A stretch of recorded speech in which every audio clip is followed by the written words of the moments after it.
Bitcoin is finally on the radar of heavy hitters as institutional investments are climbing. Keep climbing. For the rest of us, DeFi products are gradually outpacing the open market trading volumes, all bullish signs for the short and long-term future of crypto becoming the norm and not the exception. There's a lot of ground to cover, so hang on tight for this week's Exodus Crypto News.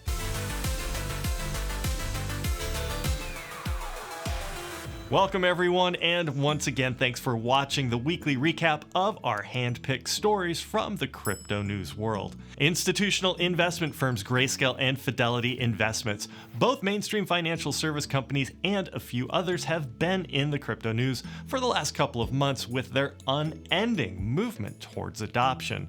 This week, we can add Stone Ridge Investments to that roster when they reported a $115 million balance in custodial holdings.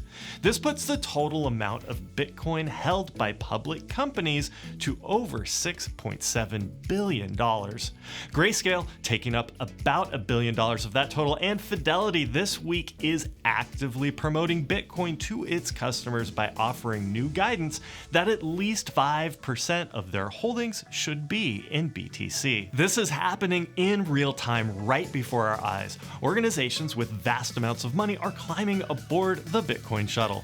Click the link above to read more about these unprecedented corporate moves toward BTC. Are you on board? Maybe you're one of the early adopters already stacking sats and ready for liftoff. Let us know in the comments if this Bitcoin news inspires you to buy more Bitcoin. If that doesn't do it for you, then maybe this will. This week, the Central Bank of England sent a letter to all the nation's banks asking for feedback about how introducing negative interest rates would affect the British economy. They're projecting economic recovery from the pandemic to take just a bit longer than expected and will make a decision to adjust the rates on November 5th. The effect of lowering interest rates to less than zero is this: central banks would charge their customers, which are just banks in general, to store money. Since this means an extra burden on the banks, they in turn would encourage their customers, you and I, to not store money with them by charging us a fee to do so, which could provide an incentive to spend more.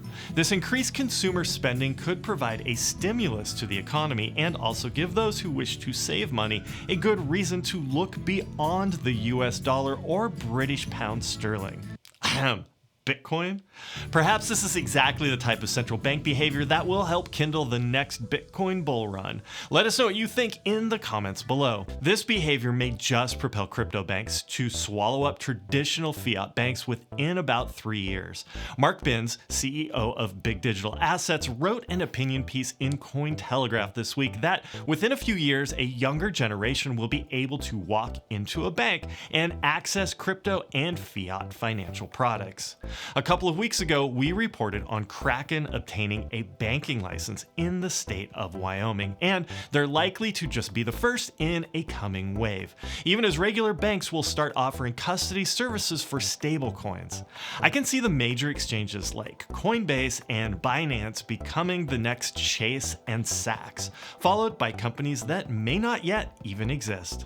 Crypto fixes finance, and every day we're moving closer to it becoming a widely accepted financial standard. The world of DeFi is growing day by day, with over $11 billion locked up in DeFi products. And according to a report released by the trading platform eToro, altcoins saw a huge increase in trading volumes in Q3, with DeFi leading that charge. Popular altcoins were getting traded at an intensity not seen since the 2017 ICO craze.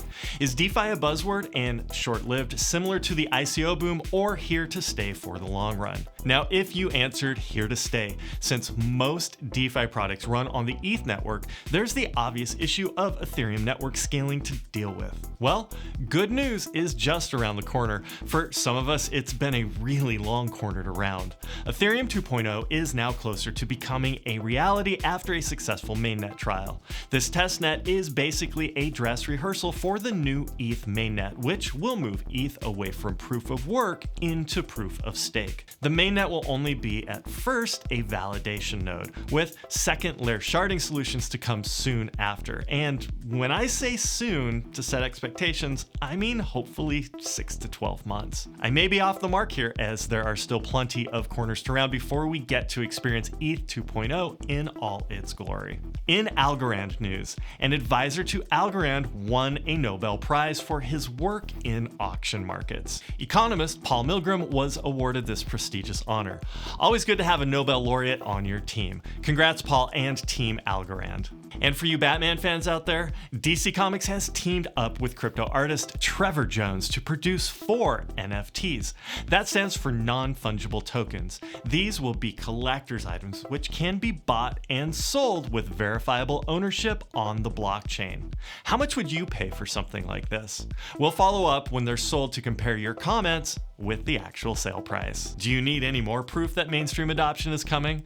Let's see what the next week brings us. If you like this video, please give it a thumbs up and subscribe to the channel for more videos from the Exodus team. Until next time, hold on.